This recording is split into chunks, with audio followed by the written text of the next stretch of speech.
Welcome everyone to the 209 Journey podcast. My name is Luis, and before I introduce my special guest tonight, I do want to remind you all if you are not following the 209 Journey on socials, please give it a follow. You can find it at the 209 Journey on Facebook and Instagram.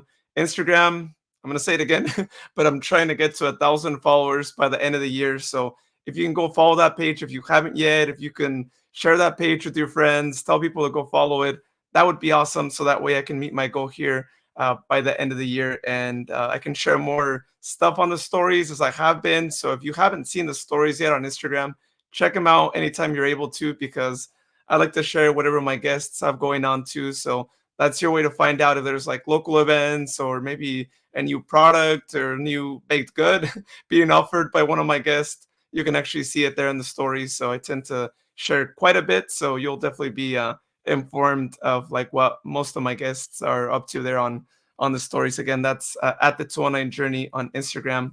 Also, check out the website if you haven't yet, the 209journey.com. If you want to contact me, I actually have a contact form on there. If you have a guest that you'd like to see on the 209 Journey, or maybe if you want to be on here yourself, feel free to tell me what you have going on there on the contact form. But in addition to that, you can also listen to the show, you can watch the show. You can actually also send me a voicemail if you'd like, if you have a question and you'd rather speak it. That's your place right there. Again, that is at the 209journey.com. Great. Well, let me go ahead and introduce my special guest tonight here. She is from Patterson, and she recently opened Fancy Bagels in Patterson over near the Save Mart. If you guys know where the Save Mart is, over close to Las Palmas. Nancy Singh. Welcome, Nancy. Hello, everyone. Thank you for the invitation.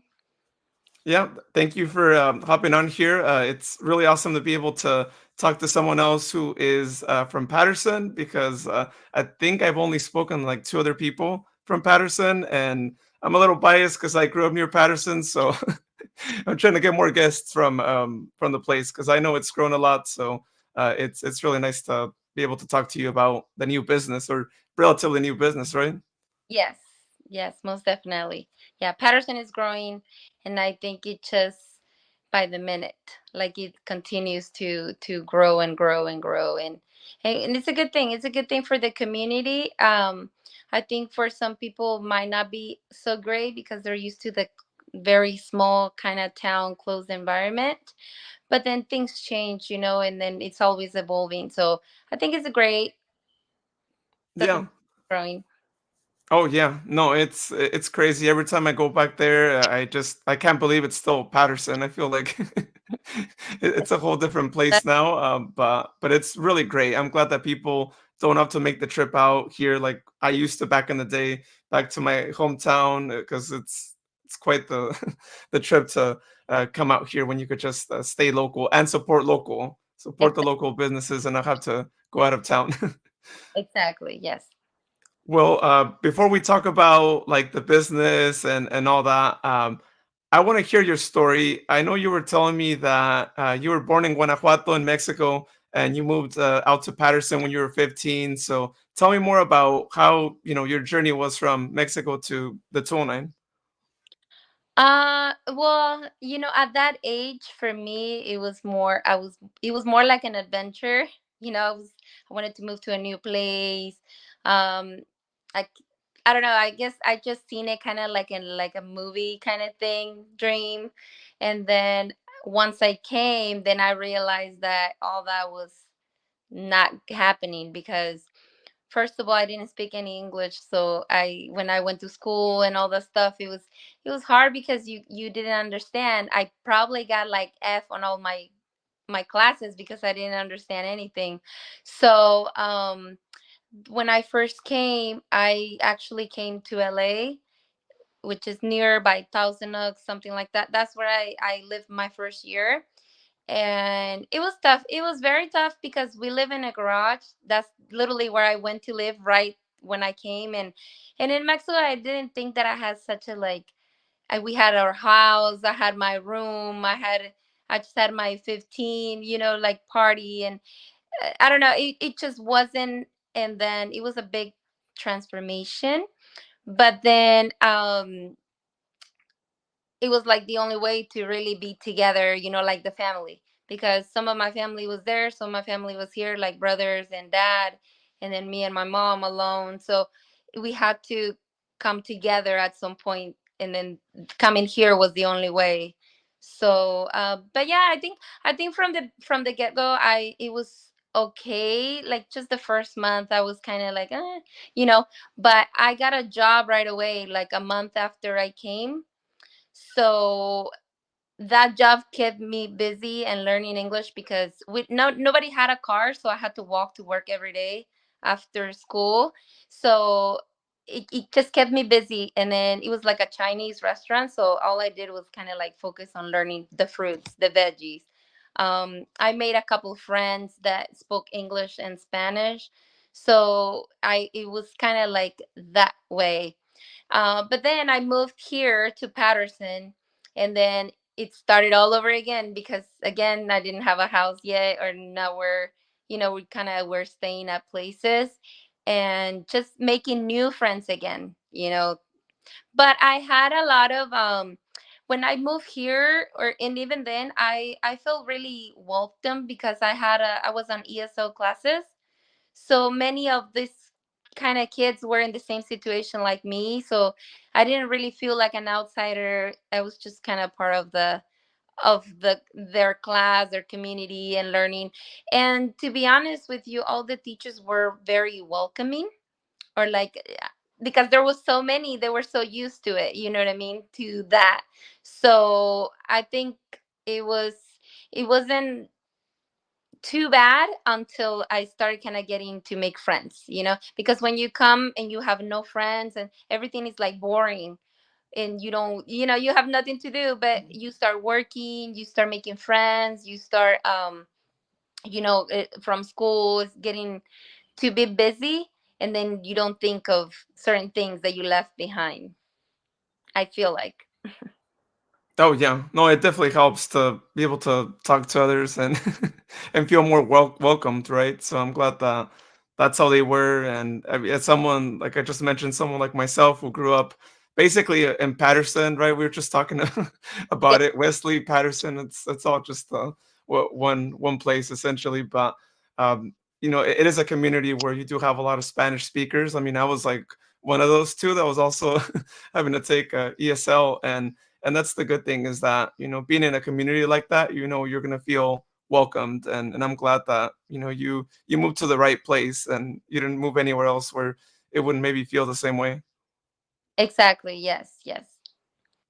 Well, let's talk about, before we talk about how like the business concept started and all that, where did you get your interest in baked goods or in like baking or all this and that?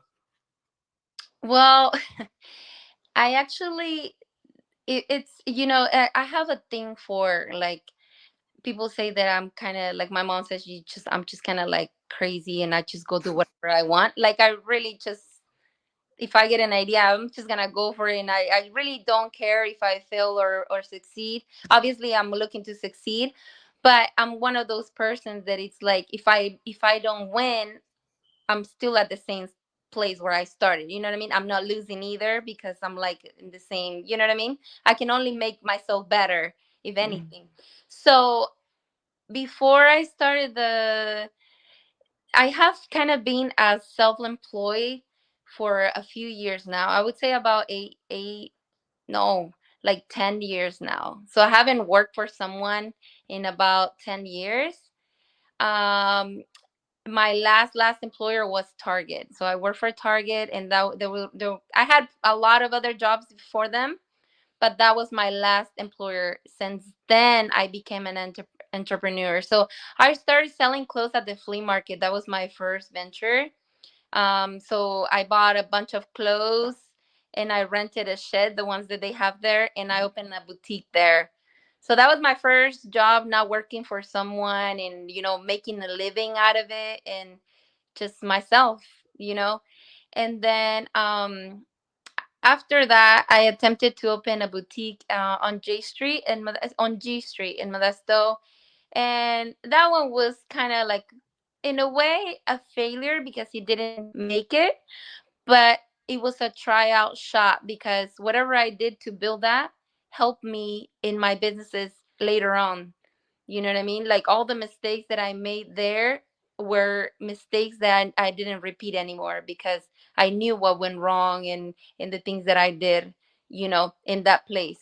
Um, then I went back to I think I went back to Target for a little bit for I would say like a couple months or so, and then I became pregnant. So I only worked while I was pregnant with my daughter, but at the same time I was going to school. So while I was doing these things, I was commuting to San Francisco twice a week Oh. because my career was to be a fashion designer. So I was like working and commuting and doing all these things. And as an immigrant family, you don't qualify for a lot of like scholarships and things like that. So I had to have two or three jobs to support paying, for San Francisco. But it didn't last too long because I think that's the only time that I have ever felt like a homeless, like when I kind of stay over there because it was very expensive, and it's just one of those, you know. Um, so then I came back, and when I came back and I took some months off from my daughter being born. I think she was 3 months old when I took all my savings and my husband's savings, and I paid I think it was like $4,000 for a course.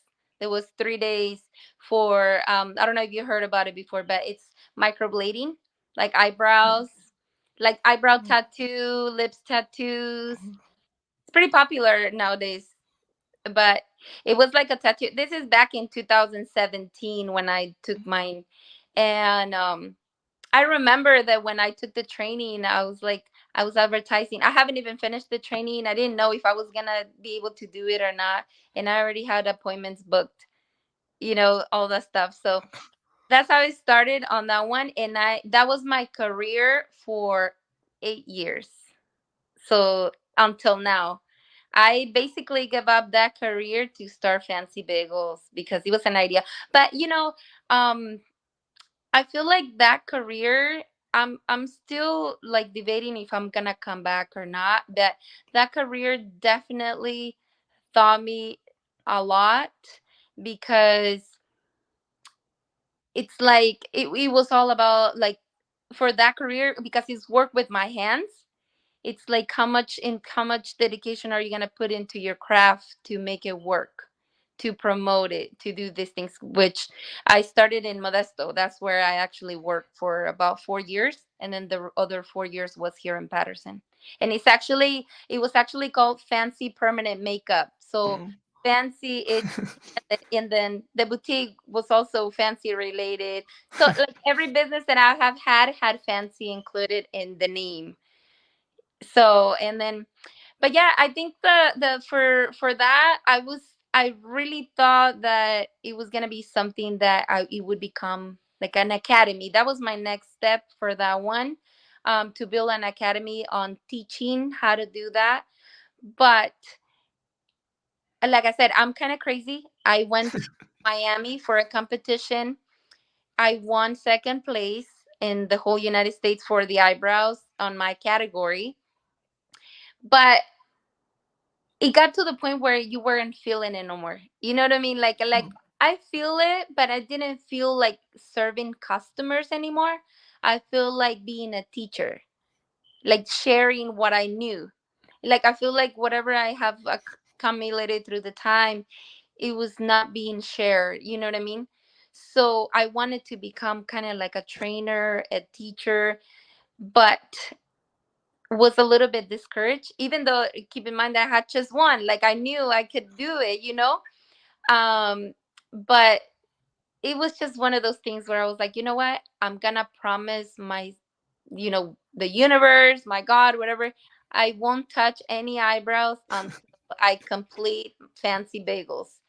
Because I wanted to open a bagel shop. It was another idea that I had. So now I'm in Fancy Bagels, but it wasn't really because I like baking. Okay, Okay. reality, let me tell you a little bit before. So when we had the eyebrow business, how we worked it, my husband and I, was he worked at a gas station or at any job that he could get, and then he will pay the bills. And then I was doing eyebrows, so whatever I was making from eyebrows, I was saving. So when the opportunity came, we purchased our first franchise. So we actually have two Subway franchises now. We started with the first one when COVID started. I think we purchased it in March 4th, and COVID hit on March 20th. So it was really difficult because you just put all your money and everything into it. And then now there was no customers because nobody wanted to eat out. Nobody wanted to go out like shopping.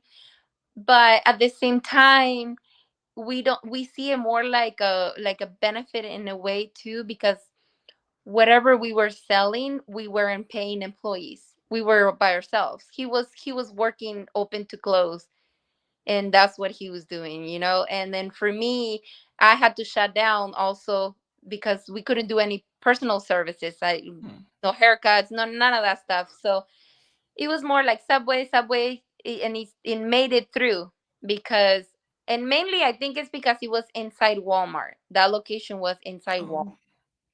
So, employees had to eat. Some people shopping they don't care. They didn't believe in it, so they will go eat, so but yeah, the experience for that, I think it's because, kind of like in that. oh, Sorry. well, I can that stop, that's sorry. like that's quite the journey and like getting there and Yeah, and all that too.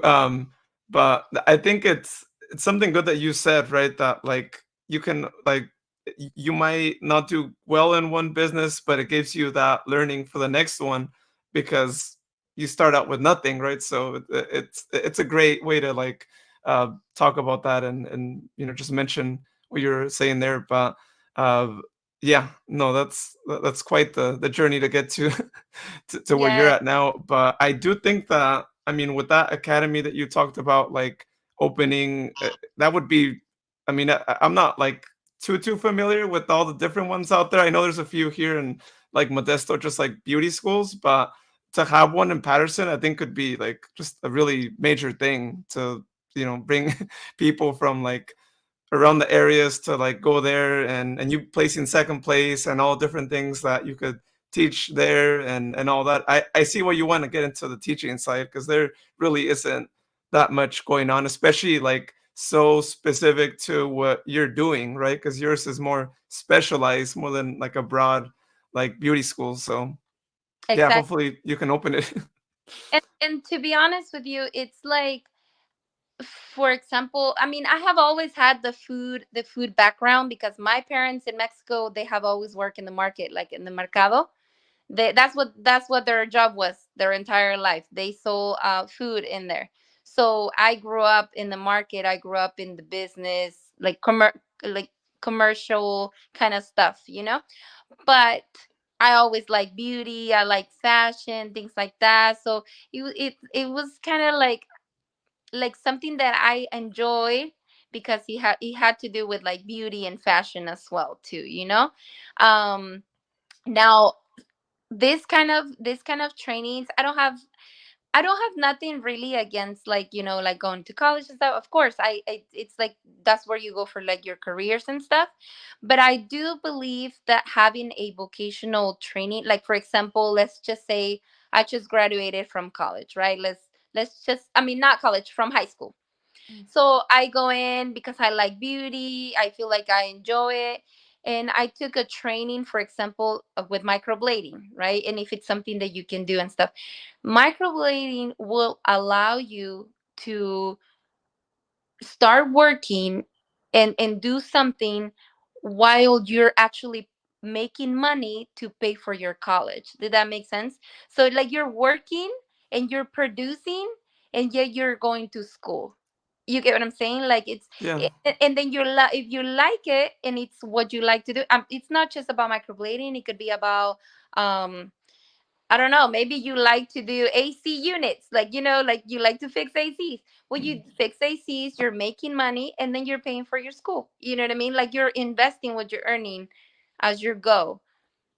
Yeah, Oh, it's a great side job, right? It's better than picking up one of the other side jobs that might not benefit you as much, or you might not enjoy it, right? Like maybe like ride share, like food delivery, all that. So, yeah, I think exactly. that's a good way to look at it. Right? You're investing in yourself, you're putting the money back, and you're getting the education in case you need to fall back on that. Maybe in the future, that's what you want to just do, right? Exactly.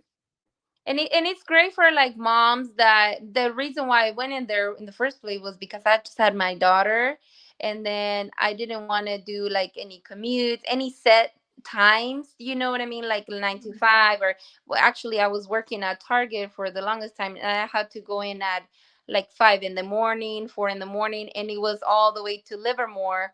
So baking back the commute, all those things. So I feel like I knew that there's something, again, from experience from when I work at the flea market. You might see it as the flea market, it's not like a serious kind of job, but in reality, it was, you were in control of only working 3 days and having like so many days off, and making your errands. You know what I mean? Like your bills and all that stuff. So with when I started the beauty one, at the beginning, it wasn't that simple because I didn't have customers, right? I had to build a clientele and stuff. But I am pretty dedicated when I want something, and I make like, I have this habit of making promises. So if I want to achieve something, I make a like a promise in exchange. Like I would say, okay, I won't drink coffee until I'm done, and I won't drink coffee, as an exchange. So I remember that when I didn't have customers for like 2 months, I went to work at the place where I rented from 9 to 5 with zero customers. Literally, all I did was post pictures and practice and practice. So for 2 months straight, that's all I did. And no money. All the money that I was paying was from my savings, right? And then eventually, um, it paid off. I would get like 2 or 3 customers per day. And at that time, I was charging like $400. So that was like 1,200. I never seen that in one day. It was all, you know what I mean? So to be making a certain amount that fast, and it grew so big that it's huge now. It's very, very big now. So but yeah, I think it was a big change from the beauty into like now food. um with the eyebrows, I was able to travel for trainings to different cities. So I always seen bagel shops, and then I always see them here in the Bay Area, right? But you see like the normal kind of like donut shop, bagel shop. It's like similar. So when I created Fancy Bagels, I kind of combine the franchise from Subway knowledge that we gather with like an actual cute restaurant, right? And then it became like a little, like another little restaurant, but at the same time it's like a franchise. So I did focus a lot of like the aesthetic, and then to make it look kind of fancy in a way, like finding detail items that were like unique. And then I also focus on creating like a very fast forward menu. So kind of staying more simplified, and not having to have a lot of, because now when we created Fancy Bagels, or it became more kind of like all these strategies and all the mistakes that we made in the past and that we learned put together. So what kills the business? Labor. So we wanted to eliminate um, things that were unnecessary, that would make the business still be like profitable, like profits, but then not kill so much with labor. You know what I mean? That requires so much stuff, and so we're still pretty new to it. So it's still kind of like a little baby. We still making it. Still have good days, bad days, um, but we're able to manage with that. You know. Oh yeah. Well, I'm glad that you had the subway knowledge for it, and you guys didn't give up the subway because I know you were saying that during the pandemic. I mean, just a week before, like the Yeah. pandemic and all that was like a really tough time to go through, but that kind of opened the opportunity to this, right? And being able to apply all the different learnings from that to this. So it's great how life works sometimes, right? Like sometimes you have to like keep going with something, and it leads to like a better opportunity in the future, right? And I mean, you know it, right? Like you're just saying now with different situations that you've experienced in life that have led you to where you're at. So I'm glad that you mentioned that you had to like go through a few struggles, right? Of like not having any clients, because I think it's really easy for people to like fall back and feel like, oh, I didn't get a customer in this whole day. This isn't for me. I'm not gonna do this anymore, right? So sometimes you have So to keep going. I and then again, speaking of from like experience, because obviously I feel the same way too. We all feel the same with anything. Maybe like you said, right now you're trying to reach your goal of 1,000, and you know that it maybe one follower, two followers, it doesn't boom as you might be seeing like other ones that have like 100,000, 20. You know what I mean? So some people will get discouraged because you're not doing it, but to me, with the experience, it's like you have to um learn not to rush into discourage. And I feel like being an entrepreneur, it's having that. You have to have like a very calm inner in you. Like you have to learn to calm yourself and not let anxiety or like the discourage of not selling or all of these make you feel sad or make you feel sorry. And also, the worst thing you can do is to look at how other people is being so successful, because that's going to make you even feel more sad. You know what I mean? So what I learn and what I like to do whenever I feel like I have a bad day, I actually ask myself, like, or my brain, um how can I better it? Like, what can I do to bring back the like something that motivates me back again? So you can go out and go, like, for example, I will go to like San Francisco or like somewhere.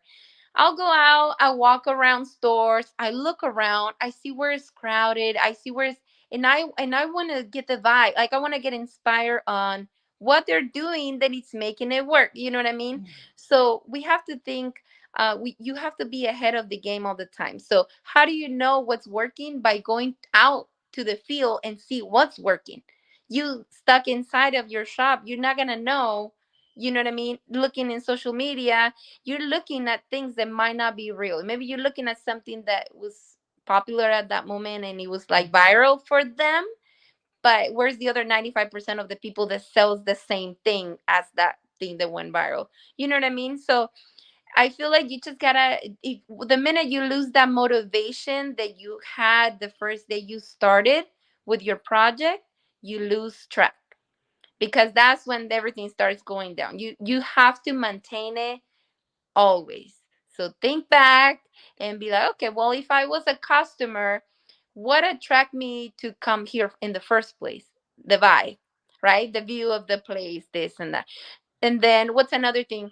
Well, the discount. So maybe give another discount. So you know what I mean? Like you're not gonna lose it just by giving like insensitive to the people. Maybe raffle something of the items that you sell. I just feel like you have to keep on engaging with everything. And then now with social media, I don't know if you're familiar with AI, but Yeah. I use AI as my imaginary friend. So whenever I have a question like, "Hey, can you give me some insight? What can I do to better my sales? Like today was slow, I need an sale," and I just talk to it like if it's a person, like I'm just like, just give me a few insights, make them simple, because I don't want them to be too complicated. I want something, and then boom, you get a few answers, and one of those might help me, you know, put it into practice. Because also getting ideas, going out there, watching things, but then not putting them into practice is like you never went out there. Mm. You know what I mean? So I feel like it is tough, and I tell you this I feel like just cry it out in private, put some songs, some sad songs, I don't know, whatever you gotta do, and then in a second just be like, okay, slap yourself and be like, okay, that was enough, you release it, and now just get back into it. You know what I mean? So yeah, I don't know. That's just how I feel about businesses. Yeah, no, hey, that's all really great, insightful. Like I 100% agree. As a marketer, that's my profession. It's all really good advice for people who have a business or who want to start. To learn from all that, but also like just not give up and be inspired by what others are doing too. And definitely AI. I'm glad that you mentioned that you see it as like another person, because it really is like having someone else who can give you advice at any time, with anything, right? If you need ideas for something, it can help you with figuring out different things that you can work on. Or you can also ask it, right? Like, hey, I'm thinking of this, what do you think? Yeah. and then and It's then like a take it. it's like a business best friend, to be honest with you, because sometimes I'm talking to my husband and he's not even looking at me. He's like in sports, his drafts, and I just basically wasted my time. I'm more mad because I say something that he didn't pay attention to. And then when I have AI, it's like, I don't know, it gives me all the insights that I will expect from him to give me. You know what I mean? Like the in the business why. So and then again, today I'm working in Fancy Bagels. That's like my thing. I envision it in a certain way. I'm trying to promote it in a certain way. I'm trying to build a brand with it and then grow it, So, but I do have to say that if you ask me, how do you see yourself in like 5 years, I probably won't tell you that I see myself just running Fancy Bagels, because my dream career is basically being a multi-business owner. So I don't feel like I can be stuck into just one. I feel like I'll build one and it's going well, and I keep on growing it and maintaining it. But my brain is probably already thinking of something else, like what else. So I like to have like multiple business here and there, just all combined to be in that way. Yeah, I know that's a great entrepreneur mentality to have, because like you could do different things. When one's doing well, it kind of helps the other one, right? You're able to move Exactly. your money around, just like with investing and all that too. Well, I want to take a look at the menu too.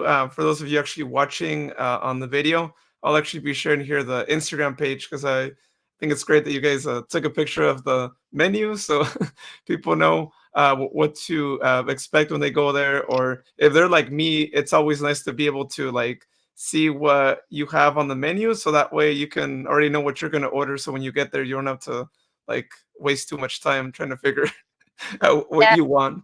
um, but just tell me more about the different offerings that you have here, especially for the people that aren't watching right now. I mean, I know you have like bagels, waffles, drinks, like tell me some of the offerings.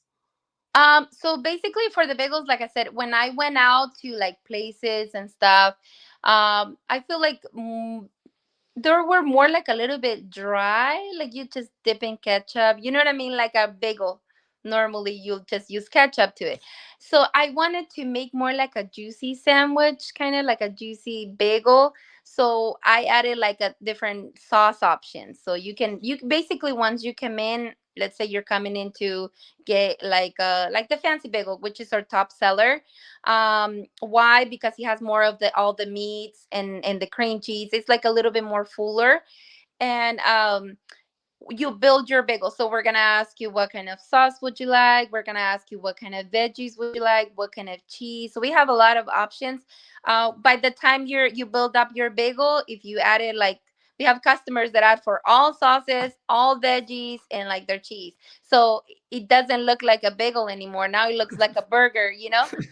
So, but that's the cool thing about it, that it's a bagel, but it's like in a cooler way of doing it, you know? And then so we have some basic ones, which are like ham and bacon, egg and cheese. But we also have the lox. The lox is also a very popular one, which is like for people that likes like the salmon in the cold kind of sandwich type, because it's more like a cold sandwich. Right now, we are working. Another thing that I wanted to mention, that it goes back to like the menu thing. I don't think that when you're gonna start a business, you should wait until everything is perfect, because it's never gonna be perfect. You should start with what you have and improve as you go. So right now, I started with mainly like pork meats, and some veggie ones. But we are getting. I listen. You have to listen to your customer. We're getting a lot of insight on carrying turkey, carrying like other options, and in like, for example, bagels that are vegan, or not vegan, gluten free. So they're kind of, the customer themselves are providing you insights on what they want. So we basically keep on improving little things, more flavors, more toppings. So little by little, we added like we have also like other, what was it, I think, that like the chorizo, egg and cheese. So some people wanted like the little kind of like Spanish side, especially in this community. They wanted like a Mexican kind of flavor. So the chorizo was a great choice too, and it's very popular. But I think one of the coolest ones is gonna be the fancy waffle. A lot of people is like, oh, it's a waffle in a sandwich, like, they kind of see it weird. But it's really good, actually. It's really good because it's a different bread option for your sandwich. The bagel is more chewy, more bready, I guess. The waffle is a little bit softer, and then it has the buttery taste. If you want to put syrup on it, then you get the, like, sweet and kind of like sour, not sour, but like the veggie side from the cheese and all that, savory. And then we also, I thought about kids, because again, I have kids, and we're kind of like a little fun place for you to come with your kids too. So we do have like the churro waffle, the tie-dye waffle, the Nutella one with some fruits. um but and then now for drinks, we have, like your normal drinks and stuff.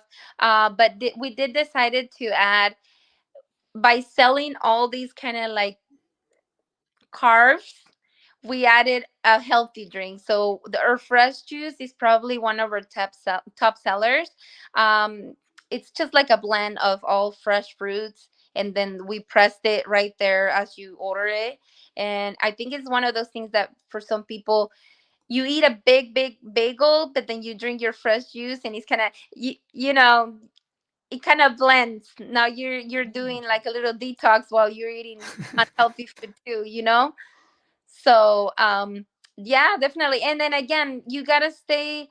We live in like a millennial world right now, so social media and how it looks is very important, because we want to take a picture. We want to not just enjoy the food, but enjoy the experience. You know what I mean? Like the vibe. So I think if it tastes good, it looks good, and it also makes you feel good, like, taking a picture, sharing it, then why not? So kind of trying to create cooler drinks and stuff. So, but yeah. Well, all that is really great. I'm glad that you're also considering the experience as a Yeah. fellow millennial too.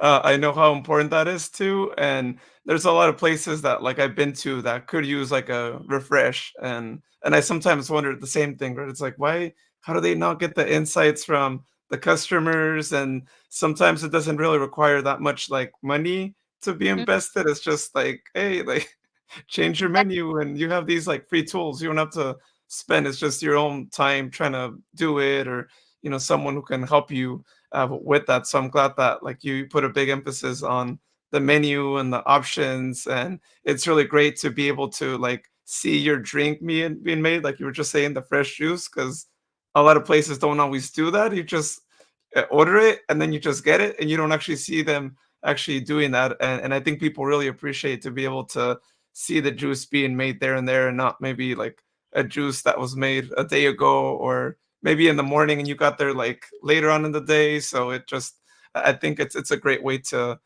sell the juice that way. And then the bagels, they all sound really good, but I have to say the pesto and mozzarella one is one that I really want to try. So Yeah, because I like the combination. I like that it really looks like you were saying you went to different places, you've gotten ideas and all that. Because there's a lot of good combinations that I'm sure a lot of people enjoy ordering, right? Like what is like the most like requested kind of bagel that you've seen so far? I think based on sales, it's gonna be the fancy bagel. That's probably our top seller. If you ask me what's my personal favorite, I'm gonna tell you that it's gonna be the chorizo, just because and it really tastes really good. And we have got so much insight from people that it tastes really good too, like the chorizo. But I would say, like, everybody has like their own taste. We have customers that don't eat meat at all, and the way we have like the toppings, and we have like the sauces and all that stuff, you really build your own. So we have people that come and ask for like an egg and cheese, but then they add all the veggies, they add all the sauces. So it's never a dual sandwich, you know what I mean? Because you can build your own. A very popular one is definitely the pizza bagel. So it's also it's pizza sauce, pepperoni, and then the mozzarella cheese. So it's more like a pizza sandwich than, so. But definitely the pesto and mozzarella, it's a common. Whenever I feel like whenever people didn't make it to go to Starbucks, they'll just come and get a pesto mozzarella, you know. So, and then it's I don't know, I tell this to my customers all the time. They come with like their drink from Starbucks, they come with a drink from Dutch Bros that we have in the other end. And to me, it's like it's great because it's a whole circle. You want to support them, and then you're supporting us as well. You get what I'm saying? Like, you like our sandwiches better than the ones they might have there, but then their drinks are better than ours. So then you split yourself. You know what I mean? And it's to me, it's like a win-win for both. So it's I don't know. I like to be able to see that. I myself, like I told my husband, somebody was telling to us the other day, um they said, why you buy a sandwich at like a local sandwich place that is right there in town? He bought, I think it was like a tri-tip sandwich that he purchased. And then he said, because I get tired of Subway. I get tired of my nice baked bread. I want to eat, like, something else. And then he says, and then again, we have to go buy from McDonald's. We have to go buy from Starbucks. We have to go buy from everywhere because the employees that work there also, maybe if it's not them, their kids love Subway or love Fancy Bagels. So the money will always circulate in your community. If you support your community, then the money will circulate in your community. You know what I mean? Because somebody in their family will come back to purchase from you. Then you'll go and purchase from them. And then it always keeps on going back. That's what money is really for, to circulate. So it's not to be under the mattress. Gotta make it flow, do its purpose, and then more money will come to you. You know what I mean? Yeah, hey, that's a really awesome way to see it. It's the first time that I think I talked to a business owner that says that, but you brought up a really good point, right? That we are supporting our local communities, even if we go to these like more like national or just like bigger companies Yeah, that come by. So that's great. And I'm glad that people are still going to support you, to like get the food. I agree with them. Starbucks is not that great with food for sure. I only get them when it's like the only option I have. But if you have other options, yeah, definitely, yeah. definitely go with local with that one because I mean, I don't know if everything, but it looks like most Some, of what they sell is like just cold. They just reheat it, yeah. and it's not the same. And then again, at ours, yeah, a lot of the stuff, because remember, we have it like a franchise set up as well. So we're kind of like them, and we're like a mini, because we're not franchised yet because we don't have multiple, but we're set up. It's set to be like that one day. We want to be able to give this idea to other people and then benefit from it, because it's very, like, the way we created to make it effortless, and to be labor costs less. And then to be, also I had in mind also like moms like me that want to be off by 3 p.m. and then be with their kids. It's not for everyone, but it's definitely for the right people looking for the right business that it's kind of suitable to. But well, let me tell you something. When you say large corporations, I used to be one of those persons that was kind of like into. I do feel like support small and support all this, like the small businesses. But at this point, I have to tell you that I've been on both sides. I own a franchise. We own franchises, and we have own personal businesses, right? So in reality, the franchise in most cases is just the name. It's owned by somebody in your community, right? With the exception of Starbucks. Starbucks is not a franchise, the corporation that they're owned by the same group of investors. But like for example, if I talk about McDonald's, right? uh how many people works at McDonald's? Like maybe 30 employees, right? So where do they live? They live in Patterson. You know what I mean? They live in the community. So all the money they make, they're going to spend it in the community. So really the corporation is only getting a percentage. It's not like that. The money will, whatever they make and stuff, it also stays with the employees. Yes, of course the owner is going to get most of it because that's his business. That's how it's split. But the people working or in producing, it's the people that will, it's kind of like, going back into the community. They bring it back. They bring everything back. So if you don't go buy from them, then their hours get reduced. Then they won't have that much money to spend. You know what I mean? So just buy whatever you feel like buying, and then buy what makes you happy, and not so much into like, oh, it's a corporation and this and that. You know what I mean? Because it's for you. It's to satisfy you. Your needs. I'm not gonna buy like a pizza, like a, I don't know, like a something with jalapenos just because that's all there's. You know what I mean? Like I have to buy something that pleases me. And at the same time I'm contributing to the whole community. You know what I mean? So I don't know. I see it that way now that I've been in both sides. Yeah, no, that's like I said, it's really great to hear you say that, right? And I think it's good to have that perspective on like both worlds, right? Because it's really easy to like be more attached to like one side over the other. So yeah, no, it's a good point. And I don't know, like of course all the franchise owners or like all the different ones that we have in our communities, but I feel like in your case, I mean, just as an example, you actually have people like your husband who has the franchise there, also a local community member that's also spending money like locally. So even the franchisee owners, like communities also benefiting from it, right? Especially if they're here from the area. And like I said, I can't speak to everyone, but I'm assuming, you know, maybe some of them are probably from from here, right? They're not from like somewhere too far away, hopefully. Exactly. No, no. I think I mean it depends. It depends on the company, right? But definitely I feel like most of the people when they invest in like these little communities are either from here or they something attached to here. They're not super big to be out somewhere. It's more like franchises that can be purchased from by the community members. Again, there's some corporations that are more kind of like Starbucks, that they're more like universal.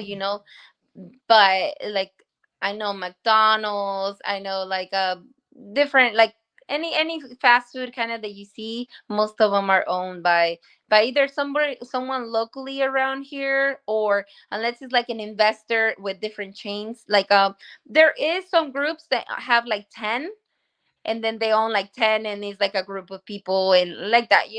But what I'm saying is like not so much supporting them specifically, but I'm talking about most of the employees that are going to Mhm. work at those places are from the community. You know what I mean? That I'm more kind of with the community, with the people that Mhm. works there. They're gonna get their money, they're gonna get their profits and everything. But the people, it's producing jobs.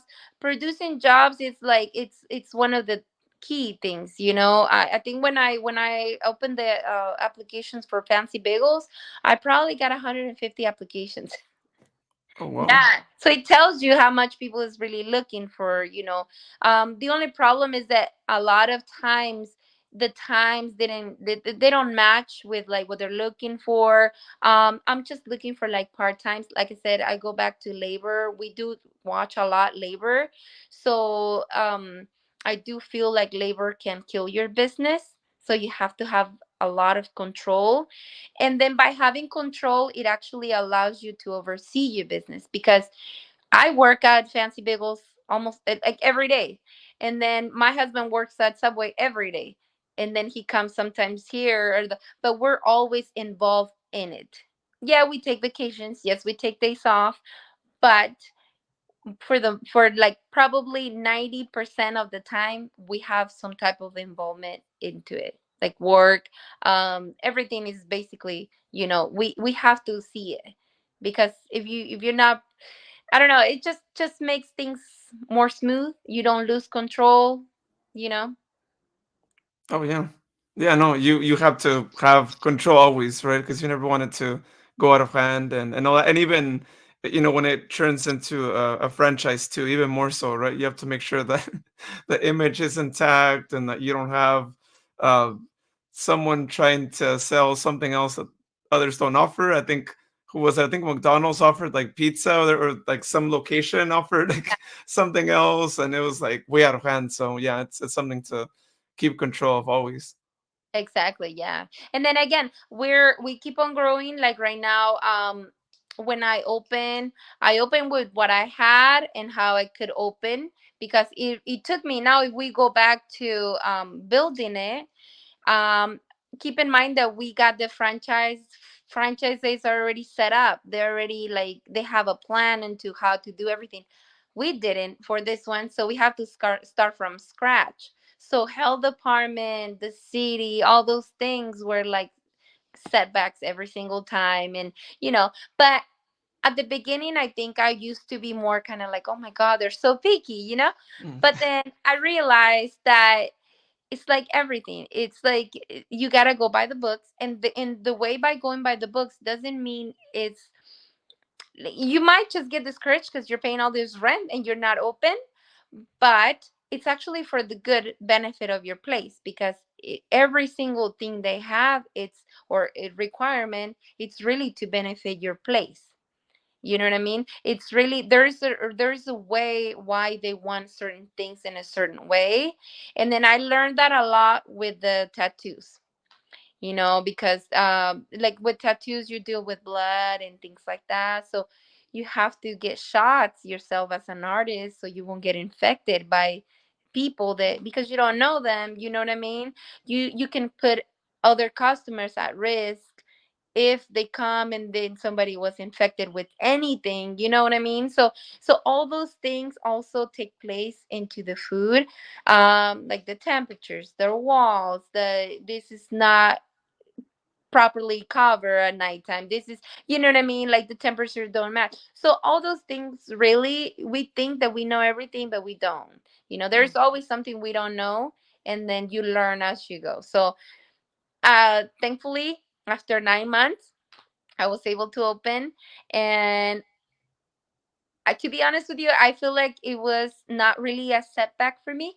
It was actually also a break that I had, because in the 9 months I was able to continue to buy. Like, I will buy while the whole thing was on hold, being approved.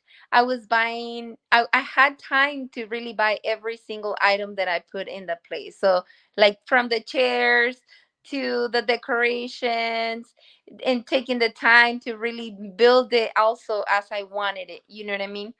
So I feel like it allowed me to save and spend, save and spend, save and spend. So it was like a, I don't know, like a long process, but in the long run, it was like a helpful process too. Yeah, no, it all makes sense for sure. Like like you said, it's really easy for people to feel like what do I need to do all this and all that. But I think and maybe another way to also look at it is like the city and all that is like making sure that you have a sustainable business that's gonna keep going and that you won't get sued on like the day when it opens or something, right? Because you have to make sure that you're on point with the food and the food safety and because you never know. You hear of, I don't know if you heard, but like the meat recalls that have happened, like in the East Coast with like Boar's Head and all that. Like they're dealing with that situation. So it's like anytime you have food that you're dealing with, it's always really a sensitive nature, right? Because you don't know like what could be like maybe like bad, right? Because maybe the right procedures weren't taken. So yeah, I see why they do all that and why it's a lengthy process because there's a lot of things they need to do. Now, out of those 9 months that you mentioned, like how many of those months did you have to pay rent for? Was it all the 9 months or just a few Yeah, months? all the 9 months. So for 9 months, because remember I said that I made a promise. So whenever I want something, I always make a promise. Like it has to be made, or else I won't take it serious. You know. So like right now, I have a promise made, and I sell bagels, I sell Subway sandwiches, and I cannot eat bread, or I cannot drink coffee or sugar. So that's part of my promise right now. And it's kind of like hypocritical that I said all these bread, but I don't need none of that. You know what I mean?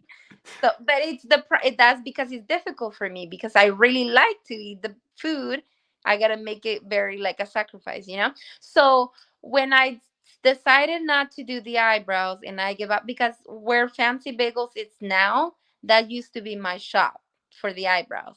So Okay. that's where I used to work. I had the eyebrow place and a little boutique in there as well. So I shut down everything and put it in like storage, and then just closed down one day. And I was like, that's it, no more. Nobody else comes in. It this is gonna become Fancy Bagels. So what I did was I went to work at Subway. So I worked for 9 months. I work at Subway, and I think maybe 4 days out of the week I would do open to close, and I will only give my employees were like, "When are you gonna open? Because we need our hours back. Like you taking them all from us." And I said, "I know, I understand, but I had to use myself to produce, like work at Subway, so I can be able to pay. I wasn't paying myself. I was using it to pay my rent." So that's how I was working at Subway. Basically, Subway was paying me so I can be able to pay my rent.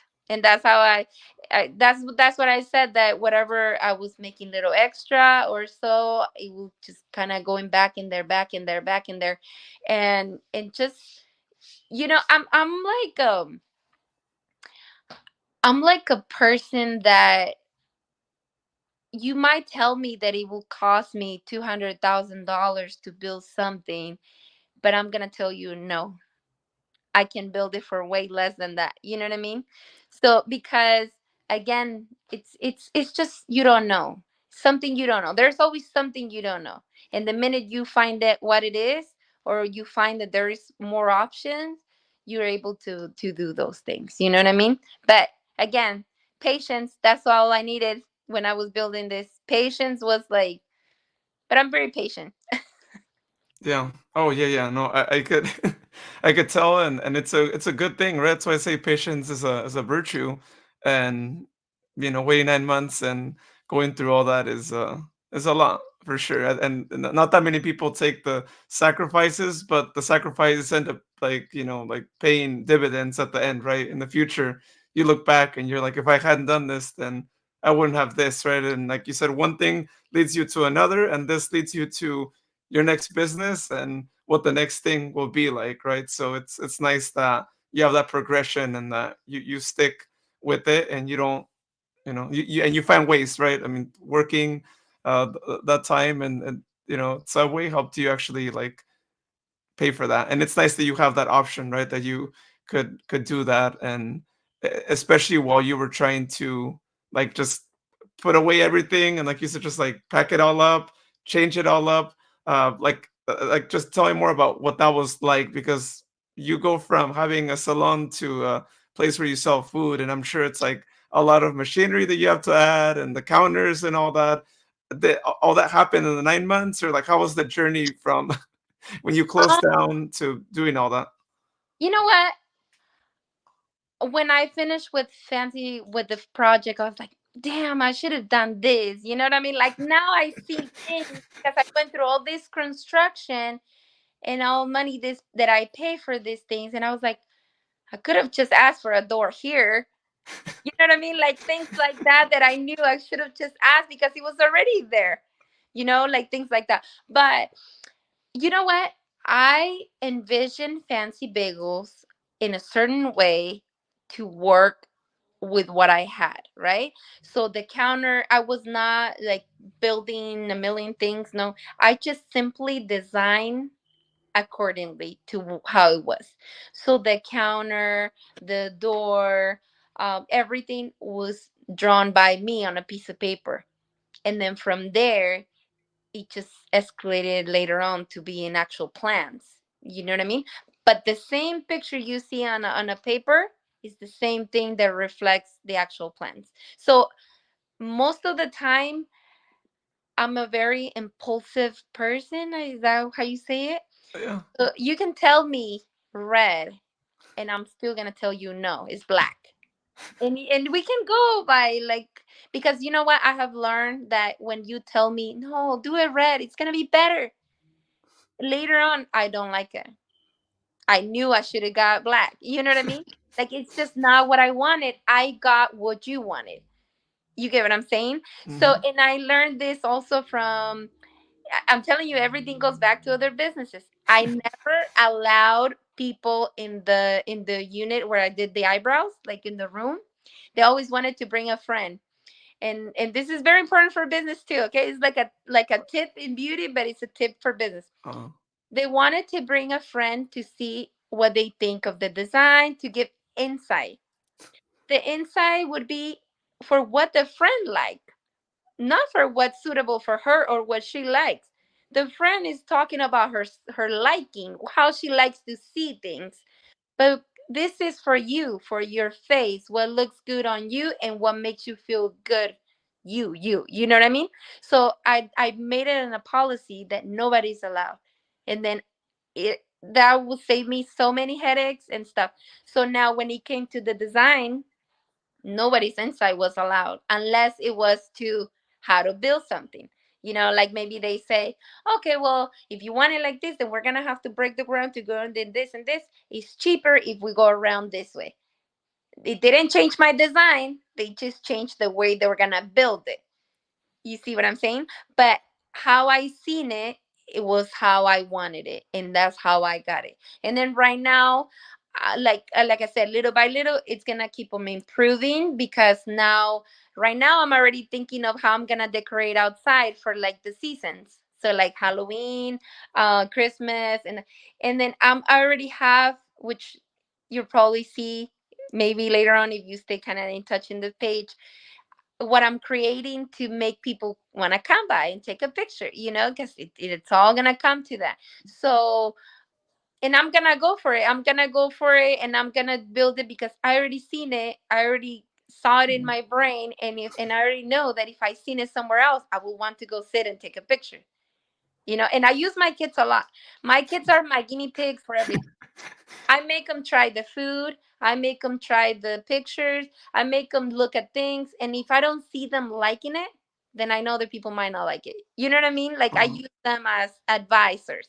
Okay. uh, And my husband too. Like my mom. All of them. I'm like, is this too complicated to pronounce? Because she doesn't speak English too. So I'm trying to work with her as well so I can be able to go in both communities. And then my husband, because I'm Mexican and my husband is Indian, so that's another community that you get to go to, at the mm, same time. But I'm able to kind of come around them all and then get insight from all of them. Um, but you see, I told you something about the design, and this is very interesting. Maybe it's not important, but I feel like it's very interesting. Like when I was designing it and I wanted it to look in a certain way. My husband said, make sure you do not use any colors that are girly. That's the only request that I have. Because in the past, I had a boutique and I have like pink decorations and things like that. But of course, it was for girls. So he said, a man won't come eat a bagel if it's painted with pink. And I'm just like, okay. I'm like trying to analyze it. And I was like, well, what can work? And I went to other places where we went together. So I came to the idea of a hunter green. Like it's like a muted color. It doesn't really have, you know, it's like green. And then, but I still wanted to reflect fancy. And my favorite color is gold. I know it's not really a color like for clothes and stuff, but gold is really my favorite color. So I decided to buy art or like frames and things like that were in gold, and the little trims that represented like little gold details. So it was like a blend, of things that I like, but I still give him something mainly, you know what I mean? Like not girly. And funny story on that is that one time I used to go to San Francisco a lot for thrift stores to see if I can find gold vintage pieces. And then I remember that we got one of the pieces was purchased from somebody that lived in his car. I spotted through the window, and I told my husband, I was like, I want that. Please. He was like homeless. He lived in his car. Maybe they were doing drugs, something. So I knew that they might be willing to sell. So I told him, please just go knock on the window and tell him that you want to buy that it's right there. And he's like, all right. He comes back. I'm watching him because we're right there standing with my kids. And he's like, I can't do it. I can't. I'm not touching that. And he keeps on saying, like, I'm not touching that. And I said, oh my gosh, I can't live without it. So I was like, okay, wait right here. I'm going to go. So I go and knock on the window, and the guy was in the back sorting all this garbage they had. And then she's in the front. And I said, hey, how much do you want for the clock? And he's like, how much can you give me? And I said, I'll give you $20. So I got it for $20, and it's one of the most amazing things that I have ever found. And it's right there on the Fancy Bagels, one of the decorations. And it's crazy because when I look it up online, it's super old, first of all, and then second of all, it's selling for like 500. I mean, it's old, but $500, and I paid 20. You know, so, and now it's hanging there. It's a nice. It has its own little square to, and for that item, and then every single one was purchased the same way. I probably paid the most that I paid was probably $15. Oh, that one actually 20, because all the other ones I paid like $6 or. And I'm telling you, these are pieces that are not worth $6. They're really expensive, but I don't know. I just always felt like going to one of these places where they think that it's trash, you can find a treasure. You know what I mean? Oh So, yeah, there's a lot of good thrift stores out there. Yeah, they don't really know the value of things, but even sometimes they don't really care too much, right? Because it's not their own personal sale, right? It's like, oh, it's just donations. Like they just want the money to like support their organization, and yeah, you find that, and that's a good story. I'm glad that you mentioned that, so that way anyone that goes to Fancy Bagels can see the clock and now know the whole history, oh, right? sorry. Yes. Yeah. And then you know what? I feel like that clock could be anywhere. It's also, you have to be like I always tell people, it's not enough with being at the right place. You Oh, have to be the right person. You know what I mean? So it's the same. It could be a beautiful clock, but if it's not at the right place, it's not gonna stand out as it should. Because if I had it, for example, in my room, it's not gonna do nothing there unless it goes with the decoration. But I have it in a place where it's like in balance with the decor, with everything, with the vibe, and it makes it 1,000 times better. You know what I mean? So it's not enough to be at the right place. You have to be the right person and the right item. So two more things here.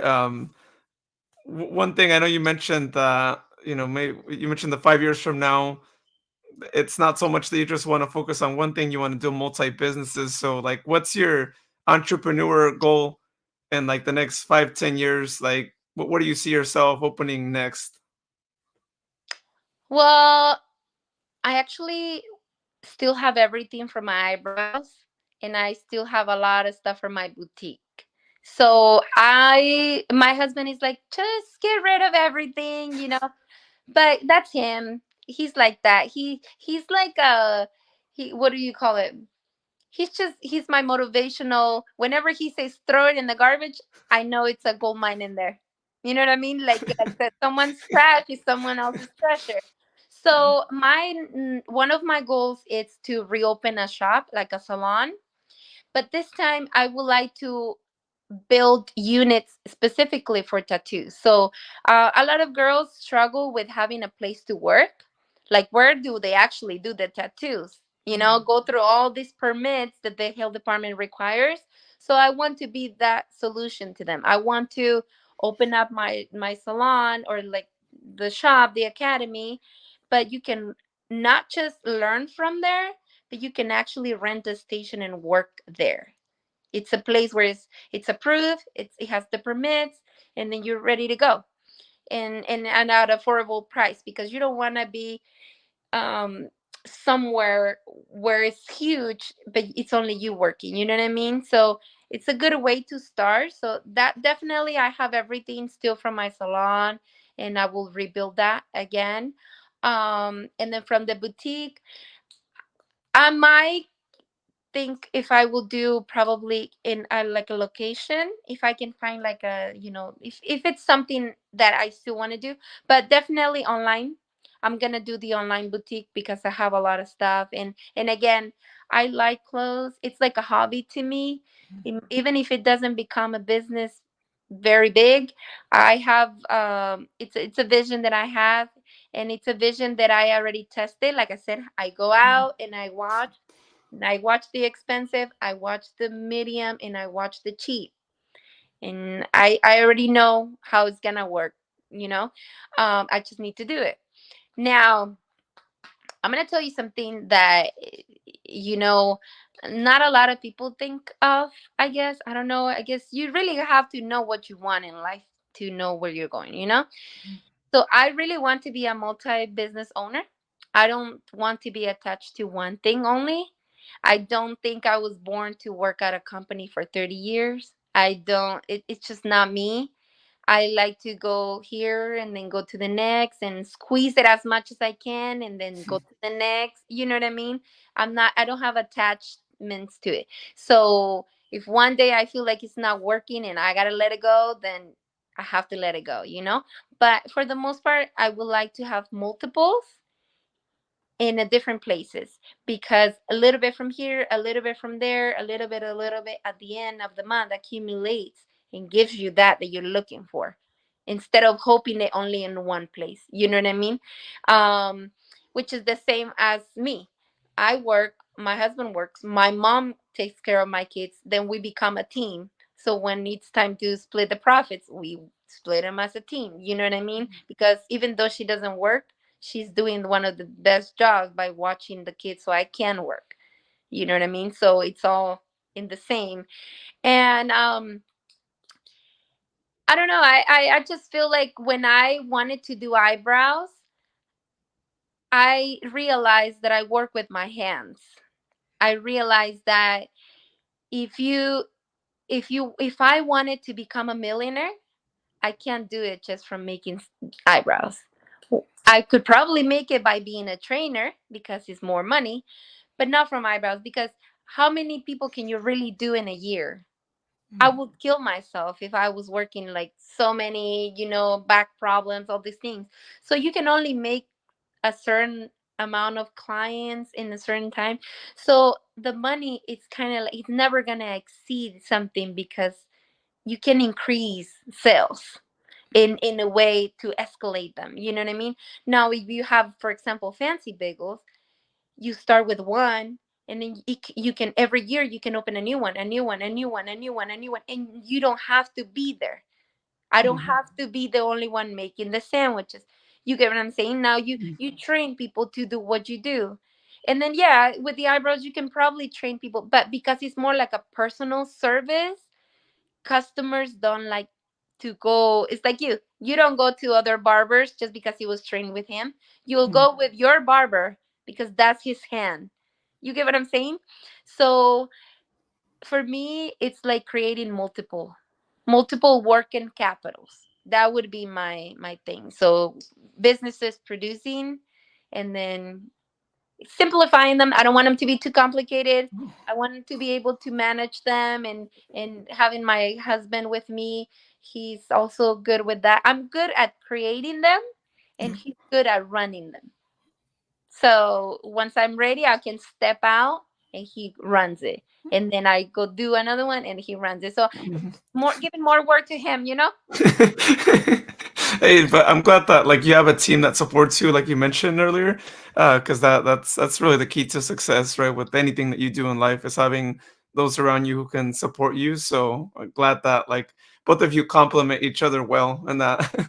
Yeah. um, well, one last thing, for anyone listening who wants to check out, what you have going on there at Fancy Bagels, the newest like products and like just just all the decorations that you're gonna do for Halloween, for Christmas, and so on, and also maybe to order a bagel if they want to order a bagel. Where can they do all that? So we have our website. It's gonna be orderfancybagels.com, and then that's if you want to order online. And then you can also call on the phone. We take orders over the phone as well. We do text orders, so if you can call because you're working in a meeting and you just want to do a quick text, you can just text us your order and we'll have it ready for you. Um, right now we're not doing delivery. However, I do would like to buy like a scooter. I want to buy like a just a scooter for town and then deliver in the scooter. I don't really think I want a car. I want to stay in the cool. So I feel like the scooter is a little bit cooler than having a regular car to deliver. So uh, yeah. So and I feel like my employees will be more motivated to, I'm gonna go ride the scooter to deliver this thing. You know what I mean? So they can have fun at the same time that they're working. Because it all comes down to that. Oh yeah, for sure. That's a big part of it too. And scooter delivery sounds really fun. I mean, I'm pretty Uh, sure it'll be a good thing for them, and something innovative too, right? Like you don't really have many businesses. I mean, I don't know any business in the area here that yeah, delivers the scooter. yeah, and to me, like maybe it's just because I want a scooter. Like once I close, I take the scooter home. But I feel like a scooter. It's such a like effortless. We won't charge you too much for delivery because we're not spending so much gas. It's faster. They can squeeze by I don't know, doing all these tricks maybe. And it's a small town, even though it's growing, but it's not. But I would like to. I feel like, see, I put myself in the position of like a customer too, not just the business owner, but the customer. So I try to be very fast every single time because I know that you have an hour lunch, for example, maybe 30 minutes. So you don't want to waste 15 minutes waiting in line and then another 15 minutes and this, and you know what I mean? So right now I'm also working on a kiosk, so you can just come in and type in your order, and then we're just making, because sometimes taking the order takes longer than what we're really going to take to make it because you don't know what you want on the menu. Mhm. So I just feel like improving the speed, it's one of our next goals. Advertising more, like sending out coupons home. It's another thing. We gotta learn. Small businesses have to learn for big corporations. What they do to attract customers, they have deals. They always have a deal. Mhm. So maybe you lose a few dollars in an item, but that item is gonna bring you more. If they come back, you gotta bring them in. You gotta bring them in. Mhm. You can't wait for them to come to you And then the scooter, it's for the ones that can come to you. You go to them. Hmm.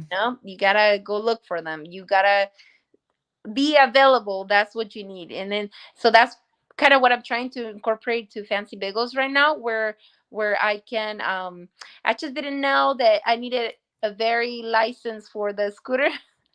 Oh. So the problem is I could get the license, but the people that works with me, everybody will have to get a motorcycle license. So Mhm.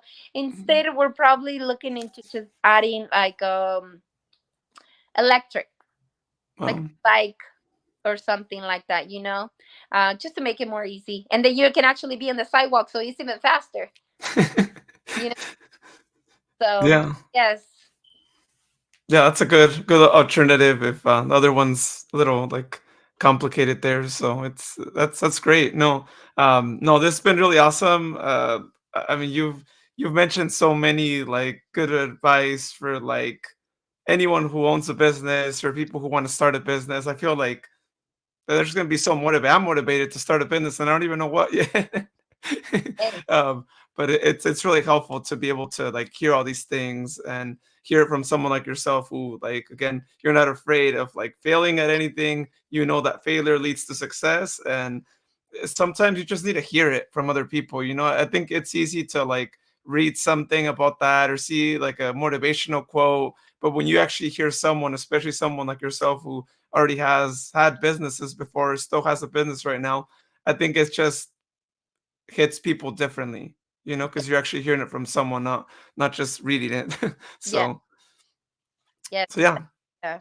And then yeah, that I if you ask me for any like advice that I can say, I think the attitude is the key. So if you're not selling, just just pretend you are, like keep your mind like, yes, I'm selling, like whenever somebody asks me, oh, so how is it, how is business, it's doing great. That's always my answer. I never say it's doing bad, never, because I'm pretty sure, like you attract what you say, all those things. So the more you're negative, the more you're like sad, the more you're into like, it's not working, I'm not selling, you basically just calling it. So just instead just be like, oh, I'm selling and I'm gonna clean here. Today's low, but I'm gonna clean right here. Whenever I go outside and start cleaning windows, a customer will come in. Why? I don't know. But when I'm cleaning, I'm like, please God, send me some customers. I'm cleaning my place. It's super clean. Like you just gotta, the attitude will kill negativity for sure, and then bad results. Just have a good attitude. That's it. Yeah, great quote to say right there again too. Just being positive always, and it might not be necessarily like you said from like the sales themselves, but finding something positive out of your day can Yeah. mean a lot, right? Because even like you cleaning, you have a clean business. That's a successful day already, right? It might not be on the sell side, but finding those little things I think can make someone feel like, you know what, it was successful. Don't always look at it on the money side, but on that, and like you said, they came through. And I feel like when people see a business owner that truly cares about their business, and in your case, being outside cleaning, then they want to go support that, right? Because they see you out there, they see you doing all that, and it hits them differently to see that, and they actually see that it's actually open too, right? Yeah. They actually see someone outside, so that's another benefit. Exactly, exactly. So, but yeah, definitely.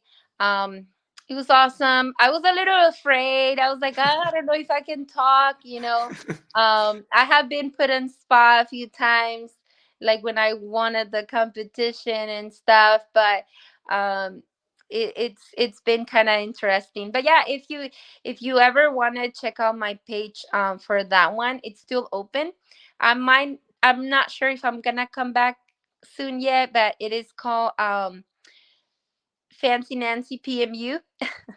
So Okay. Fancy Nancy PMU, it's what it's called. But I have a lot of like little stories in there too, because and from that business, and it's a great business again for someone looking for something that maybe they can't create a business yet, but studying something that can give you the money to get your own will, eventually lead you to owning your own. So Yeah, little by little, right? There's making the progress.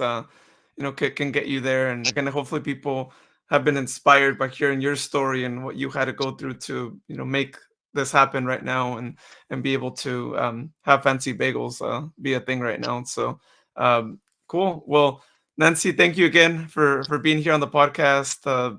I'm looking forward to next time I'm going to Patterson. Hopefully, it's around when you guys are open, so I can stop by and get one of those pesto and mozzarella bagels, because I really want to want to try that and have it. So looking forward to it. And when I do, as I always like to say here, like I usually share it on the stories on Instagram so people can see my experience going there, and then I save it on the highlights on Instagram so people can go back and see me, going to my guests' businesses and all that. So Yes, and give us some insight.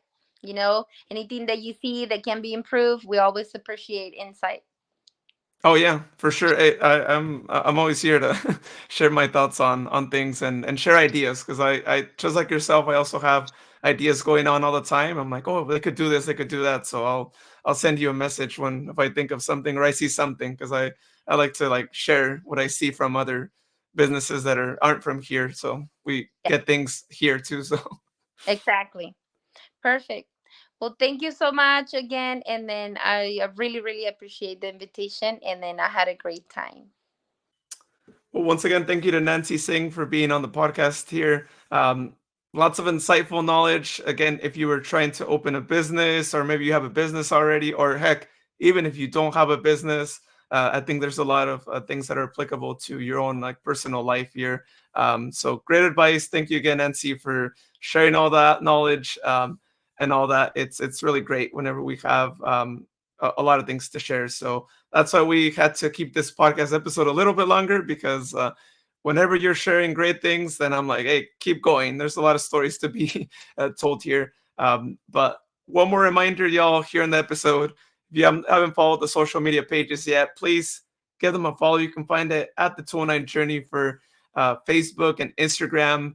Trying to grow the Instagram page as well. So again, if you can share it with a friend, that would be awesome. Also, check out the website, the209journey.com, to listen and watch every episode. Or I should say, listen to all the episodes that I've done since episode one, and watch the episodes of season three, because I started recording videos for season three. So you got that as an option there. Also, if you can do me a favor, whether you're watching right now or you're listening to the episode, if you can go on YouTube, type in the 209 Journey, you should see the page pop up on there, the channel, I should say. And if you could subscribe to that page, that would be awesome. I'm trying to grow the subscriber count there. I know it's something that I haven't really worked on too much, but I am planning on actually doing videos outside of just the episode videos, like more like me out in the 209, going to businesses or sharing what we have going on around here, events and all that. And I'm planning on doing that on YouTube, possibly also posting those on Facebook as well. But I'm trying to grow it more. So if you can do me a favor and just subscribe to that channel, that would be awesome, because I have a lot of ideas in mind and I really want to grow that. So again, check it out, the 209 Journey on YouTube. Subscribe. Thank you so much, everyone. And thank you, as always, for listening to this episode or watching. If you were watching on Facebook or YouTube, really appreciate that. If you are watching on YouTube, you'll get a suggestion for another video to watch. And again, that is, let me get it right. That's on that side somewhere there. They should suggest you. If it hasn't popped up yet, then it will pop up here in a few seconds.